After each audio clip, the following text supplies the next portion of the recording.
नमस्कार मित्रांनो. मेष राशीचा पती आणि मेष राशीची पत्नी दोन्ही समजा विवाह बंधनात आहेत, तर त्यांचं डिव्होर्स होण्याचे चान्सेस किती असतात?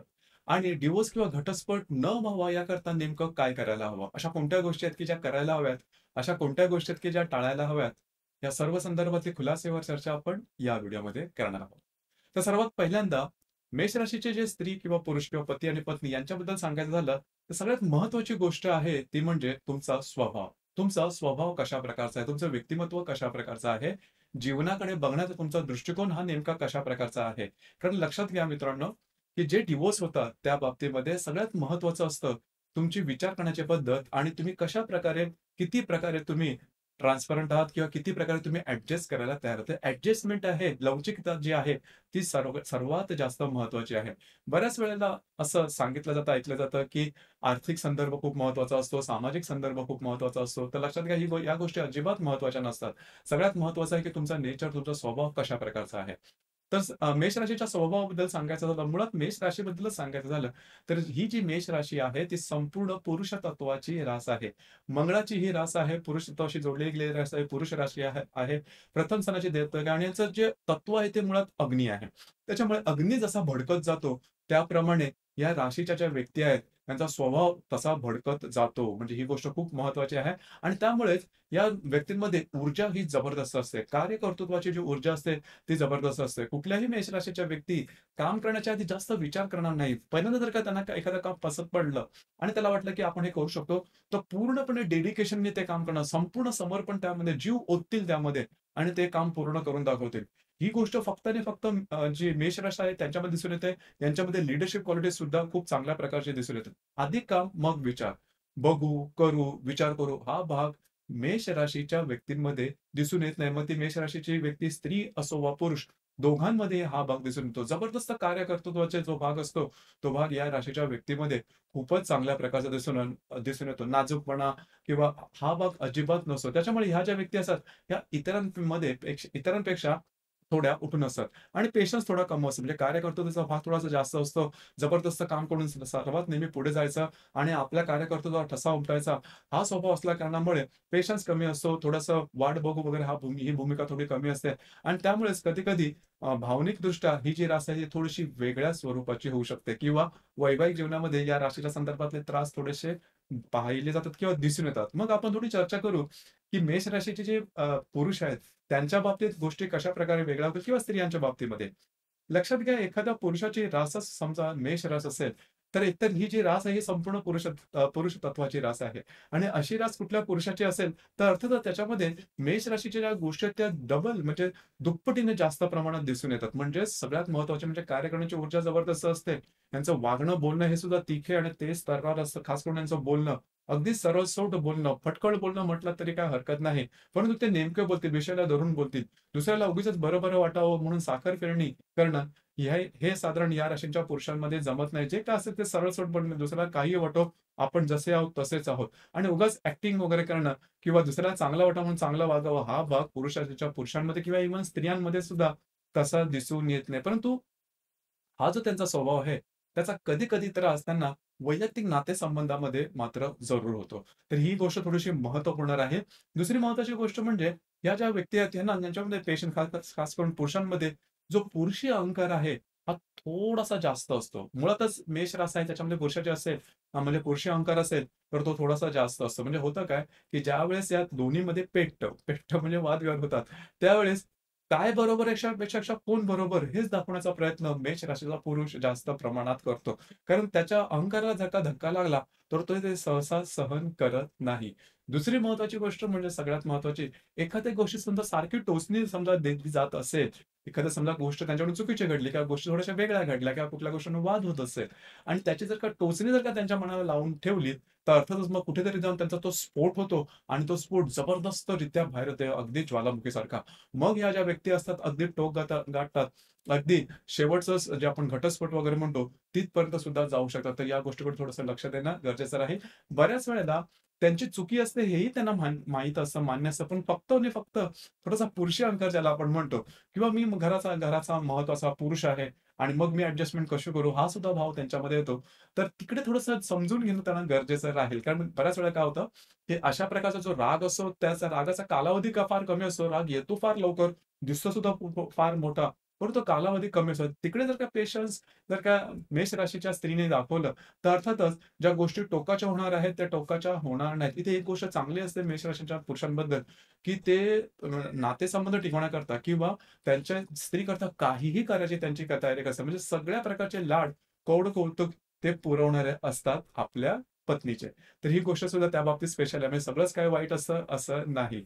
आता आपण थोडंसं चर्चा करू, की मेष राशीची जी पत्नी आहे, त्यांचा नेचर किंवा त्यांचा स्वभाव किंवा त्यांनी नेमक्या कोणत्या गोष्टीकडे लक्ष देणं गरजेचं आहे. अर्थात त्यांचं जे राहणीमान असं ते अतिशय सुव्यवस्थित, नीटनेटकं, टापटीप आधुनिक राहणीमानाकडे कल असतो, फॅशन करण्याकडे कल असतो आणि आपण अतिशय आकर्षक दिसावं हे त्यांना खूप आवडतं किंवा तसेच ते वागत असतात. आता थोडेसे स्पेंडिंग असते, थोडेसे खर्च वगैरे त्या दरम्यान जास्त होतात. वेगळ्या वस्तू आपल्या घरात असाव्या किंवा आधुनिक सुविधा आपल्या घरात असाव्या, त्यासाठी स्पेंडिंग थोडं होतं आणि स्त्रियांसाठी ती गोष्ट काही नवीन नाही, खास करून मेष राशीच्या. जसं आपण चर्चा करतो की स्वभावाबद्दल, तर यांचा जो स्वभाव असतो, तो स्वभाव सुद्धा थोडासा आपण बिनधास्तपणा जर असं म्हणतो बोलण्यामध्ये, तो थोडासा बिनधास्तपणा हा असतो म्हणजे मेष राशीच्या स्त्रीमध्ये. त्यांच्या एकंदरीत अवयवावरून तुम्हाला वाटेल की थोडेसे बिनधास्त आहेत, परंतु त्यांचा स्वभाव असतो मोकळेपणा किंवा हा भाग तो यांच्यामध्ये दिसून येतो. आणि जे काय बोलतील ते सरळसोट बोलतील, म्हणजे मेष राशीच्या पुरुषांप्रमाणे. म्हणजे टू द पॉइंट बोलणं, नेमकं बोलणं, कधी ते तिखट बोलणं हे सुद्धा जाणू शकेल. परंतु या ट्रस्टवर्दी असतात, त्यांच्यावरती तुम्ही विश्वास ठेवू शकता. म्हणजे हृदयात एक आणि ओठांवरती एक असा भाग या राशीच्या स्त्रियांमध्ये किंवा पत्नीमध्ये दिसून येणार नाही. आणि कधी-कधी हाच जो भाग असतो, हा भाग जो मेष राशीचा जो पुरुष आहे त्याला थोडा तो खटकतो. म्हणजे त्याचा पौरुषत्वाला थोडा खटकू शकतो. इथे एक गोष्ट सगळ्यात महत्त्वाची आहे. ती गोष्ट म्हणजे मेष राशीची स्त्री एकदा बोलायला लागली, म्हणजे पत्नी, की ती सारखी-सारखी बोलत राहील. सारखे-सारखे तुमचे चुकीचे मुद्दे आहेत, ते काढून दाखवत राहील आणि ही जी टोचणी असते, ही टोचणी मेष राशीच्या पुरुषाला सहन होत नाही. तर इथेच मेष राशीची स्त्री त्यांना मी हा सांगू इच्छितो, की जर का तुम्हाला अशा प्रकारचे काही त्रास किंवा अशा काही प्रकारचे काही प्रॉब्लेम किंवा अशा प्रकारचं काही पेटलं तुमच्यामध्ये भांडणं, तर एकच एक मुद्दा कंटिन्यूअस लावून धरू नका आणि दिवसभर त्या गोष्टीवरती चर्चा करत बसू नका आणि मग समजा ती गोष्ट होतंय कसं, की एक जनरल सायकॉलॉजी असते मेष राशीच्या स्त्रीची, ती साधारण ती एकच गोष्ट कंटिन्यूअस बोलत राहणार आणि त्याचा भडका हा नंतर कुठेतरी जाऊन जो मेष राशीचा जो पती आहे त्यांच्याकडून केला जातो. आणि दुसरी महत्त्वाची गोष्ट म्हणजे टोकाचं बोलणं. कुठलीही गोष्ट असेल तर अतिशय टोक गाठणं. लक्षात घ्या, मेष राशीच्या स्त्रीच्या बाबतीमध्ये ती टोकाचं बोलेल, परंतु त्यांच्या मनात तसं काही नसतं. म्हणजे एखाद्या गोष्टीबद्दल अगदी टोक गाठणं किंवा काय कुठल्याही गोष्टीबद्दल, तर ते टोक मुळात यायला हवं, प्रत्यक्षात यायला हवं असं त्यांचं नसतं. फक्त ते मनातल्या ज्या भावना असतात त्या मोकळ्या करत असतात. परंतु मेष राशीचा पुरुष आहे किंवा जो पती आहे त्याच्या देखील गोष्ट वेगळ्या असतात. तो ही गोष्ट पूर्णपणे वेगळ्या भावनेने घेतो. त्याला ते खरंच वाटतं आणि मग त्यासाठी मग तो तुमचं जे नातं आहे, हे नातं अगदी टोकापर्यंत घेऊन जाईल. आणि लक्षात घ्या, मेष राशीचा पुरुष ज्यावेळेस टोक गाठतो असं म्हणतो, तेव्हा तो म्हणण्यावरती थांबत नाही. त्याच्याबद्दल तो ॲक्शन घेतो. कारण मी जे सुरुवातीला सांगितलं, की ही जी रास आहे ती ॲक्शन ओरिएंटेड रास आहे. त्यामुळे त्या संदर्भात काळजी घेणं फार महत्त्वाचं आहे. इथे दुसरी महत्त्वाची गोष्ट येते ती म्हणजे म्हणजे ज्या राशीमध्ये ती आहेत नक्षत्र. कारण नक्षत्राचा भाग सुद्धा थोडा महत्त्वाचा असतो. अर्थात दोघांच्याही राशी एकच असल्यामुळे एकंदरीत या राशीमध्ये 3 नक्षत्र येतात. अश्विनी, भरणी आणि कृतिका. अश्विनी नक्षत्राबद्दल सांगायचं झालं तर या नक्षत्राच्या ज्या व्यक्ती असतात, त्या अतिशय ॲक्टिव्ह असतात, अतिशय जोरदार असतात. त्यांच्यामध्ये ऊर्जा असते ही जबरदस्त असते. नेहमी एका नंबरवर राहायचं, नेहमी इतरांपेक्षा पुढे जातं. कॉम्पिटिटिव्हनेस यांच्यामध्ये जबरदस्त दिसून येतो. त्याच्यामुळे म्हणजे खेळ असतील किंवा जर का तुम्ही बिझनेस वगैरे करत असाल किंवा तशाच प्रकारचं तुमचं कार्यक्षेत्र असेल, तशाच प्रकारचे कार्यक्षेत्र सुद्धा यांना आवडतात आणि पुढे जाणं यांना खूप आवडतं. लीडरशिप क्वालिटीज यांच्यामध्ये खूप चांगल्या असतात. एखाद्याला लीड करणं, एखाद्याकडून काम करून घेणं हे यांना खूप चांगलं जमतं. परंतु दुसरी एक निगेटिव्ह पॉइंट याच्यामध्ये असा असतो, की थोडंसं पेशन्स कमी असतो आणि समजा एखादी गोष्ट मनाप्रमाणे झाली नाही, तर मग अकांड तांडव करणं हा भाग असतो. खास करून जर का वैवाहिक जीवनामध्ये समोरचा व्यक्ती त्यांच्या अपेक्षेप्रमाणे वागला नाही, तर मग अकांड तांडव करणं आणि गोष्टी थोड्याशा वेगळ्या प्रकारे करणं हा प्रकार दिसून येतो अश्विनी नक्षत्राबद्दल. भरणी नक्षत्राचं काम थोडंसं वेगळं आहे. भरणी नक्षत्राचं कसं असतं, की भरणी नक्षत्र ज्यावेळेस एखादं काम करायला लागतं, तर अगदी जीव ओतून ते काम करतील. 24 तास ते काम करतील आणि आराम करायला लागले, तर तो डुंकूनही कामाकडे बघणार नाही. हा पूर्णपणे विरोधाभास भरणी नक्षत्रामध्ये दिसून येतो. आता हा जो विरोधाभास आहे, हा विरोधाभास दुसरा समजा मेष राशीचा व्यक्ती असेल, तुमचा पार्टनर असेल त्याला तो वेगळा वाटतो आणि त्यामुळे सुद्धा थोडेसे वादविवाद होऊ शकतात आणि कृत्तिका नक्षत्र या दोन्ही नक्षत्रापेक्षा पूर्णपणे वेगळं आहे. म्हणजे तापलेला तवा ज्याला आपण म्हणतो, तशा प्रकारचं साधारण कृत्तिका नक्षत्र असतं. म्हणजे याच्यासाठी कुठलीही गोष्ट काही वेगळी नाही. प्रत्येक गोष्टीमध्ये चिकित्सक असतात. प्रत्येक गोष्टीत थोडंफार जरी वेगळं यांच्यापेक्षा काम झालं, तर पटकन यांचा पारा चढतो. अगदी टोक गाठतो. परंतु यांच्यामध्ये एक गोष्ट खूप चांगली असते, की तुमच्यासाठी काहीही करण्याची तयारी, कुठल्याही टोकाला जाण्याची तयारी ही कृत्तिका नक्षत्रामध्ये असते. म्हणजे कृत्तिका नक्षत्र जर का तुमच्या बाजूने असेल किंवा तुमच्या फेवरमध्ये आलं, की तुमच्यासाठी काहीही करून दाखवतील. तुम्ही फक्त इच्छा सांगायची, ती इच्छा पूर्ती करता. हे संपूर्ण समर्पण स्वतःला लावतील. हे अशा प्रकारचा जो भाग असतो तो कृत्तिका नक्षत्रामध्ये खास करून दिसून येतो.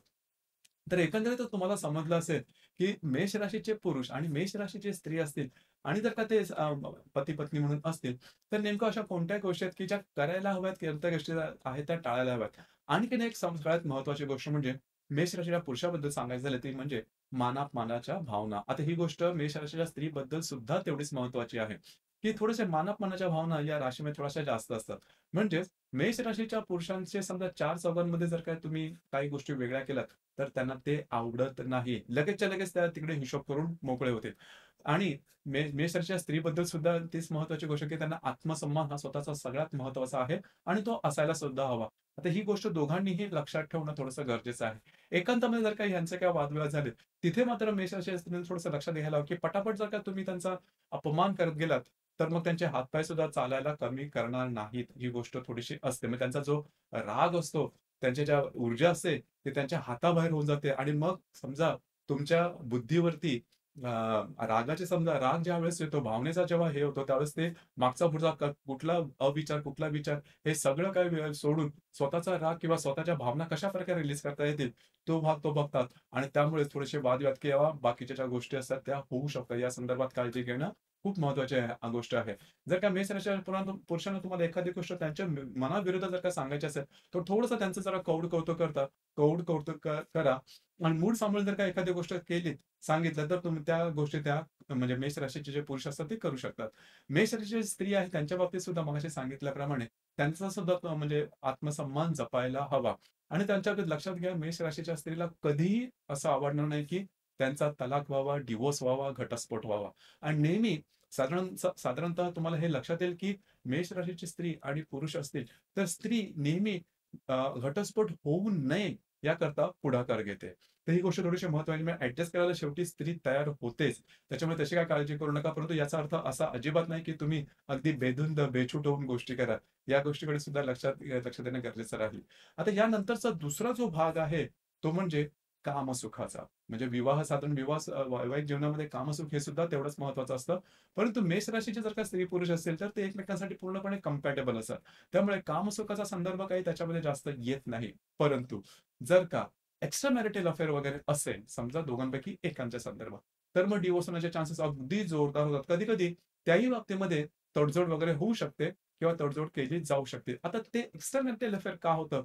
या संदर्भातली आपण दुसरी सीरीज तयार करणारच आहोत आणि त्यामध्ये जास्त डिटेलमध्ये सांगता येईल, की त्यामध्ये मानसिकता काय असते आणि त्यामुळे त्यामध्ये नेमक्या अपेक्षा काय असतात. तूर्तास आता मी जे सांगितलं, हा जो भाग आहे, हा मानसिकतेच्या संदर्भात जास्त महत्त्वाचा आहे.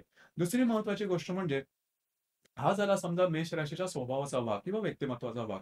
दुसरी महत्त्वाची गोष्ट असते ती म्हणजे तुमच्या पत्रिकेमध्ये शुक्र जो की वैवाहिक जीवनासाठी सगळ्यात महत्त्वाचा ग्रह आहे. त्याचं प्लेसमेंट नेमकं कशा प्रकारचं आहे? तर शुक्र समजा मंगळाच्या केंद्र किंवा प्रतियोगात योगात असेल, शनीच्या प्रतियोगात असेल, राहू, केतू, हर्ष, नेपच्यून यांच्या युती केंद्र प्रतियोगात असेल, तरीसुद्धा डिव्होर्सचे चान्सेस थोडेसे वाढतात, थोडे म्हणजे जास्त वाढतात. याचप्रमाणे जो शुक्र आहे, हा शुक्र खास करून कृत्तिका, आश्लेषा, मघा, धनिष्ठा, विशाखा, ज्येष्ठा, मूळ या नक्षत्रांमध्ये जरी असेल, तरी सुद्धा डिव्होर्स होण्याचे चान्सेस जास्त वाढतात. आता यामागची जी कारणं आहेत, ही वेगवेगळ्या प्रकारची आहेत. ती तुमची कुंडली आहे, ही पाहून त्याद्वारे ती समजून घेता येतील किंवा त्या संदर्भात जे मार्गदर्शन आहे, हे करता येईल. परंतु मोठ्या प्रमाणात जे मी सांगितलं, की डिव्होर्स होण्याची कारणं ही बऱ्याच प्रमाणात तुमच्या स्वभावात दडलेली असतात किंवा मानसिकतेमध्ये दडलेली असतात. तर आपण आत्तापर्यंत आपण जी चर्चा केली, त्यावरती जर का तुम्ही थोडंसं अंमल केलं, तर डिव्होर्स होण्याचे चान्सेस आहेत, हे बऱ्याच प्रमाणात कमी होऊ शकतील किंवा होतातच मुळात. आपलं या संदर्भातलं मत काय आहे नक्की कळवा. तर मित्रांनो हे होतं मेष राशीचे पती-पत्नी असतील तर त्यांच्या संदर्भातले डिव्होर्स होण्याचे चान्सेस किती प्रकारचे असतात, कशा प्रकारचे असतात आणि टाळण्यासाठी नेमकं काय करायला हवं? धन्यवाद.